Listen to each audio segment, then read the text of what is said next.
Maharashtra politics, MVA में राज ठाकरे की entry पर महासंग्राम। क्या कांग्रेस पचा पाएगी ये सच्चाई? महाराष्ट्र की राजनीति में बृहन्मुंबई नगर निगम बीएमसी चुनाव से पहले महाविकास अघाड़ी एमवीए में जबरदस्त खींचतान शुरू हो गई है। विवाद का केंद्र राज ठाकरे की पार्टी महाराष्ट्र नवनिर्माण सेना एमएनएस की गठबंधन में संभावित एंट्री है। कांग्रेस का कड़ा रुख, एमएनएस आई तो अकेले लड़ेंगे। कांग्रेस ने एमएनएस को एमवीए में शामिल करने का सख्त विरोध किया है। पार्टी ने साफ चेतावनी दी है कि अगर एमएनएस को गठबंधन में शामिल किया गया तो कांग्रेस अकेले चुनाव लड़ेगी, जिससे महागठबंधन को बड़ा झटका लग सकता है। कांग्रेस के असहज होने का मुख्य कारण राज ठाकरे का हिंदी भाषी विरोधी और आक्रामक मराठी अस्मिता का रुख है। कांग्रेस को डर है कि एमएनएस के साथ जाने से उसका पारंपरिक उत्तर भारतीय और अल्पसंख्यक वोट बैंक बढ़ जाएगा या खिसक जाएगा। राजनीतिक विश्लेषकों का मानना है कि इससे सीधे तौर पर महायुति, बीजेपी, शिंदे शिवसेना और अजीत पवार एनसीपी को फायदा होगा। एमएनएस क्यों है एमवीए के लिए गेम चेंजर? बीएमसी कुल 227 सीटें, बहुमत के लिए 114 चुनाव जीतने के लिए राज ठाकरे की एमएनएस की भूमिका निर्णायक मानी जा रही है। गठबंधन, एमएनएस के बिना अनुमानित सीटें 2024 से डेटा पर आधारित, एमएनएस के साथ अनुमानित सीटें संभावित। महाविकास अघाड़ी एमवीए 94, 116 बहुमत से 2 ज्यादा। महायुति 133, 111।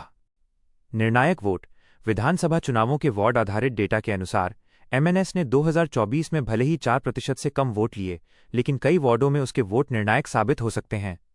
प्रभाव वाले वार्ड, विश्लेषकों के अनुसार एमएनएस का वर्ली, महीम, वडाला, भांडुप, वर्सोवा, मकठाणे, घाटकोपर, पश्चिम, कलीना, चांदीवली, अनुशक्ति नगर, सेवरी और दिंडोशी जैसे इलाकों में मजबूत पकड़ है, जहां एमवीए को जीत के लिए कुछ हजार वोटों की जरूरत है।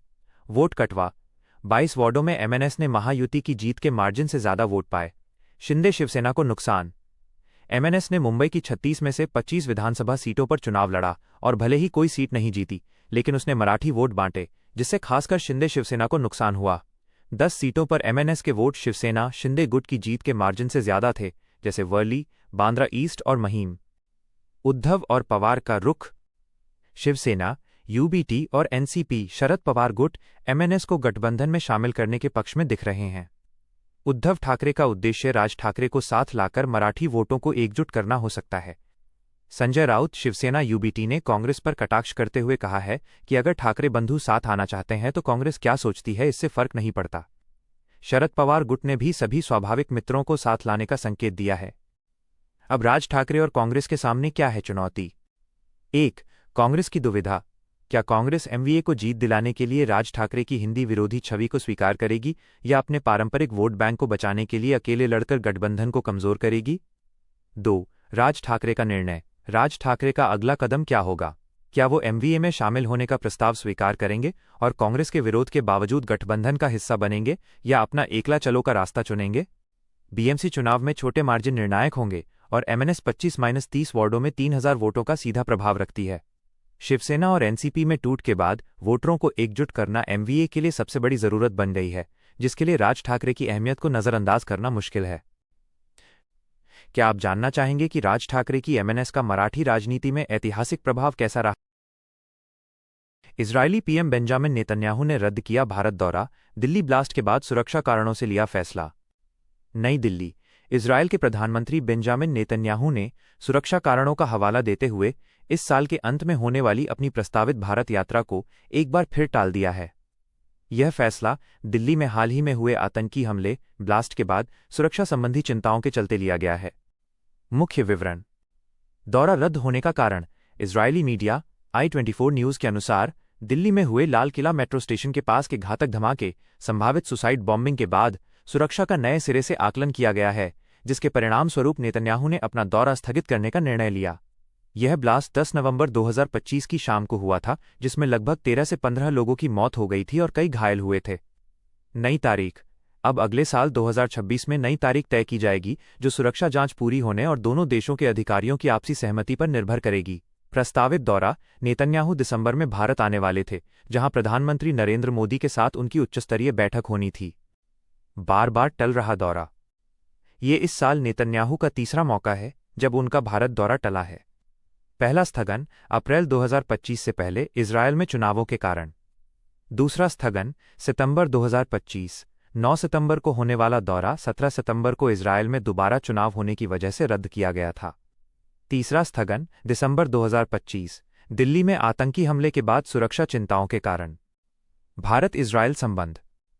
पीएम मोदी और नेतन्याहू के बीच गहरी मित्रता है, जिसकी चर्चा दोनों देशों की मीडिया में अक्सर होती है। प्रधानमंत्री नरेंद्र मोदी 2017 में इजरायल की यात्रा करने वाले पहले भारतीय प्रधानमंत्री बने थे। नेतन्याहू पिछली बार जनवरी 2018 में भारत आए थे। हाल ही में केंद्रीय मंत्री पीयूष गोयल ने भी इजरायल का दौरा किया था और नेतन्याहू से मुलाकात की थी, जिसके दौरान दोनों देशों ने मुक्त व्यापार समझौते एफटीए पर वार्ता शुरू करने पर सहमति जताई थी। ये दौरा टलने से दोनों देशों के बीच संबंधों पर कोई खास असर नहीं पड़ेगा, लेकिन सुरक्षा मूल्यांकन के बाद जल्द ही नई तारीख की घोषणा होने की उम्मीद है। रूस यूक्रेन युद्ध समाप्त कराने के लिए तुर्की की मध्यस्थता की पेशकश। रूस और यूक्रेन के बीच चल रहे लगभग 3.5 साल से जारी युद्ध को समाप्त कराने के अंतर्राष्ट्रीय प्रयासों में तुर्की ने एक बार फिर अपनी महत्वपूर्ण भूमिका निभाने की पेशकश की है। यह घटनाक्रम ऐसे समय में सामने आया है जब अमेरिका की ओर से दिए गए शांति प्रस्ताव पर जिनेवा में यूक्रेन और अमेरिकी अधिकारियों के बीच बातचीत चल रही है। एर्दोगान ने पुतिन को मिलाया फोन। पहला कदम। तुर्की के राष्ट्रपति रेसेप तैयप एर्दोगान ने रविवार को रूस के राष्ट्रपति व्लादिमीर पुतिन को फोन किया और युद्ध को समाप्त करने के लिए चल रही वार्ताओं में हर संभव सहायता प्रदान करने की पेशकश की। मध्यस्थता का मंच। एर्दोगान ने शांति प्रक्रिया को आगे बढ़ाने के लिए तुर्की के सबसे बड़े शहर इस्तांबुल में एक बार फिर वार्ता का मंच उपलब्ध कराने की भी तत्परता व्यक्त की। अमेरिकी शांति प्रस्ताव पर चर्चा। मुख्य विषय। दोनों नेताओं के बीच बातचीत में अमेरिका द्वारा दिए गए शांति प्रस्ताव पर भी विस्तार से चर्चा हुई। क्रेमलिन का बयान। रूस के राष्ट्रपति कार्यालय क्रेमलिन ने बताया कि पुतिन ने एर्दोगान को सूचित किया कि जिस प्रस्ताव की रूस ने समीक्षा की है वो इस वर्ष अलास्का में हुए रूस अमेरिका शिखर सम्मेलन में हुई चर्चा के अनुसार ही है। सैद्धांतिक सहमति। क्रेमलिन ने अमेरिका के शांति प्रस्ताव को अपने स्तर पर मान्यता देते हुए इस बात की पुष्टि की कि यह योजना सैद्धांतिक रूप से अंतिम शांति समझौते का आधार बन सकती है। तुर्की के राष्ट्रपति कार्यालय का बयान। एर्दोगान के कार्यालय ने बातचीत के बाद एक बयान जारी किया जिसमें कहा गया कि तुर्की पहले की तरह आज भी सभी कूटनीतिक पहलों और योजनाओं में योगदान देने के लिए तैयार है और वो ऐसी जिम्मेदारी निभाने के लिए भी तत्पर है। पृष्ठभूमि। तुर्की की पिछली भूमिका। पहली वार्ता। गौरतलब है कि रूस यूक्रेन युद्ध शुरू होने के बाद सबसे पहले तुर्की में ही शांति वार्ता शुरू हुई थी। असफलता। उस समय रूस शांति वार्ता के लिए तैयार था, लेकिन यूक्रेन ने अमेरिका के भरोसे में आकर वो प्रस्ताव ठुकरा दिया था। वर्तमान स्थिति। तब से लेकर अब तक तुर्की में कई बार इस विषय पर वार्ताएं हो चुकी हैं, लेकिन कोई खास प्रगति नहीं हुई है।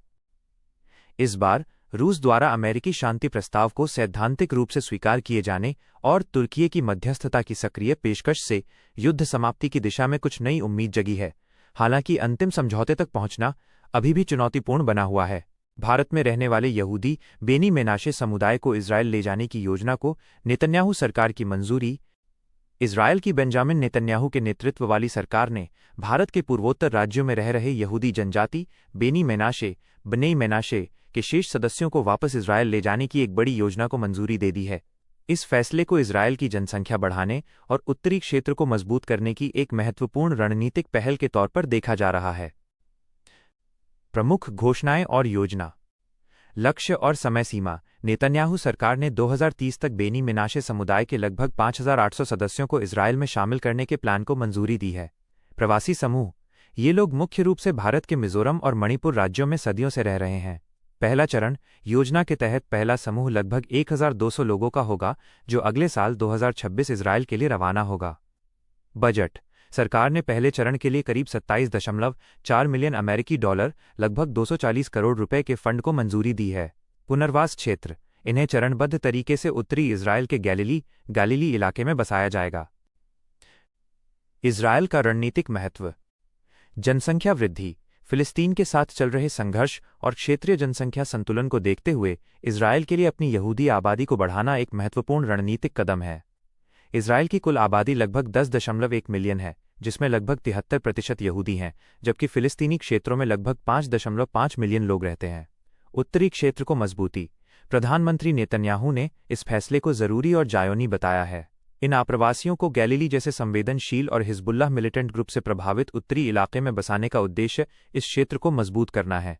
पिछले कुछ वर्षों में संघर्ष के कारण इस इलाके से हजारों लोग पलायन कर चुके हैं। भारत सरकार के साथ समन्वय। ये पूरी योजना भारत सरकार के साथ संयुक्त विचार विमर्श और पूर्ण सहमति के बाद तैयार की गई है, जो दोनों देशों के बीच बेहतर तालमेल को दर्शाता है। कौन है बेनी मेनाशे? वंशावली का दावा। बेनी मेनाशे जनजाति के लोग खुद को बाइबल में वर्णित मनश्शे कबीले का वंशज मानते हैं। मनश्शे मेनासे को इज़राइल के खोए हुए 10 कबीलों में से एक माना जाता है, जिन्हें लगभग 2700 साल पहले असीरियाई साम्राज्य ने निर्वासित कर दिया था। धार्मिक पहचान। पहले इस समुदाय के कई लोग ईसाई धर्म को मानते थे। उन्होंने बाद में यहूदी धर्म अपनाया और पारंपरिक यहूदी रीति रिवाजों का पालन करते हैं, जैसे सुकोट जैसे त्योहार मनाना और सिनेगॉग आराधनालय स्थापित करना।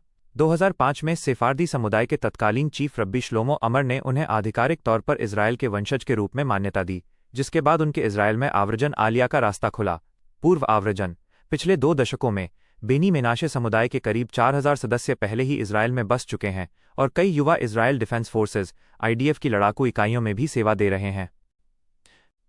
इज़राइल में पुनर्वास और एकीकरण देखभाल की जिम्मेदारी। इन आप्रवासियों के पुनर्वास और समायोजन की जिम्मेदारी इमिग्रेशन विभाग और ज्यूइश एजेंसी को दी गई है। सुविधाएं। इज़राइल ले जाने के बाद इन्हें समुदाय में पूरी तरह से एकीकृत करने के लिए निम्नलिखित सहायता प्रदान की जाएगी। आर्थिक मदद और वित्तीय सहायता। हिब्रू भाषा सीखने की ट्रेनिंग। नौकरी की व्यवस्था में सहायता।